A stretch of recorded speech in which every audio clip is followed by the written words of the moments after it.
Congress party के राष्ट्रीय उपाध्यक्ष आदरणीय राहुल जी कल सतना पहुंच रहे हैं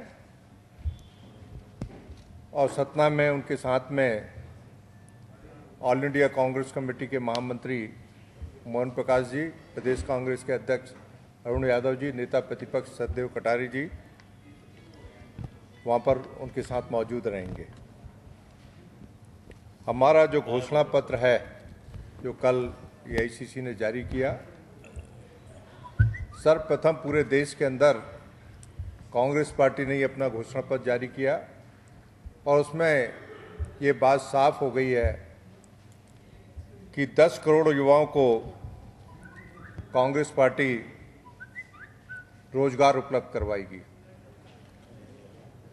पहले भी लगातार कांग्रेस पार्टी ने पिछले 10 सालों के अंदर युवाओं को रोजगार उपलब्ध करवाया, चाहे बीआरटीएस के माध्यम से हो, चाहे अन्य योजनाएं जो केंद्र सरकार की चल रही थी, उसमें पूरे देश के अंदर युवाओं का पूरा ध्यान रखा गया और उनको ज़्यादा से ज़्यादा रोजगार उपलब्ध कराया गया। अब हमारा लक्ष्य, कांग्रेस पार्टी का लक्ष्य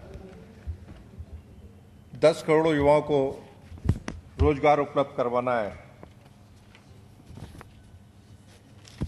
आप लोगों को अच्छी तरह मालूम है कि पिछले दिनों किस तरीके से ओलावृष्टि पूरे प्रदेश के अंदर हुई और उससे मध्य प्रदेश का लगभग 30,000 गांवों के अंदर इसका प्रभाव पड़ा।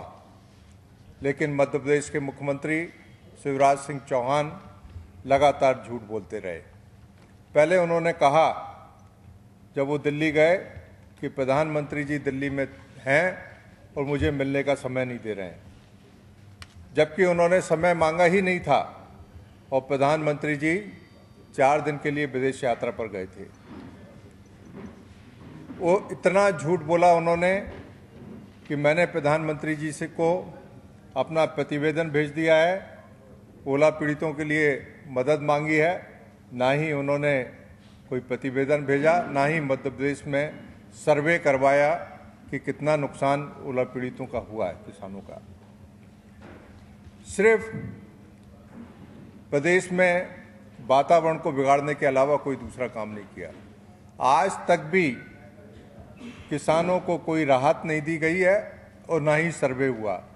अब उन्होंने चुनाव का बहाना बना लिया। हर चीज़ को टालने का काम शिवराज सिंह जी करते हैं और झूठे नंबर 1 हैं, हर मामले में झूठ बोलते हैं। जबकि केंद्र सरकार ने समय समय पर मध्य प्रदेश सरकार को जब भी यहाँ से जो डिमांड हुई उसको उपलब्ध करवाया हो। जब सोयाबीन की फसल खराब हुई थी उस समय भी केंद्र सरकार ने राहत के नाम पर इनके पास पैसा भेज दिया था, लेकिन उसका भी वितरण पूरी तरह से नहीं हो पाया। अभी भी लगातार झूठ बोल रहे हैं। जब कांग्रेस पार्टी का डेलीगेशन प्रदेश कांग्रेस के अध्यक्ष अरुण यादव जी के साथ में मिला तो वहाँ साफ हो गया कि मध्य प्रदेश से कोई डिमांड नहीं आई है और पहली बार कांग्रेस पार्टी ने वहाँ पर रखी। तत्काल प्रधानमंत्री जी ने आदेश दिए और मध्य प्रदेश के अंदर एक टीम यहाँ पर आई जिसने इस बात का पता लगाया कि कितना नुकसान हुआ है। उसकी रिपोर्ट के आधार पर मध्य प्रदेश सरकार को राहत के लिए पैसा भेजा जा रहा है। पहली किस्त 495 करोड़ रुपए की केंद्र सरकार ने मध्य प्रदेश सरकार को उपलब्ध करवा दी। कल सतना में एक घटना घटी। एक बच्चा, नाबालिग बच्चा, उसको भारतीय जनता पार्टी के नेता लोग ले गए और कार्यालय के ऊपर झंडा लगाने के नाम पर, और जब वो झंडा लगाने के लिए चढ़ा तो अब पता नहीं किसी ने गिरा दिया या गिर गया। गिरने के बाद उसकी मौत हो गई। जब मौत हो गई तो उसको वहीं पर छोड़कर चले गए।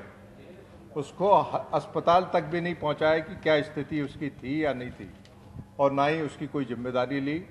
आज जब वहाँ के एसपी ने और सभी लोगों ने इस बात को कहा कि हाँ झंडा लगाते हुए वो बच्चा गिरा था, इसके बाद भी कोई संज्ञान नहीं लिया। वहाँ के कैंडिडेट ने भी कोई संज्ञान नहीं लिया बीजेपी के, और ना ही बीजेपी के नेताओं ने संज्ञान लिया है। मध्य प्रदेश की सरकार को और भारतीय जनता पार्टी को आगे बढ़कर उसके परिवार को आर्थिक रूप से मदद करनी चाहिए। ये जिम्मेदारी उनकी है। लगभग 5 लाख रुपए कम से कम बीजेपी के लोगों को उसको आर्थिक रूप से देना चाहिए।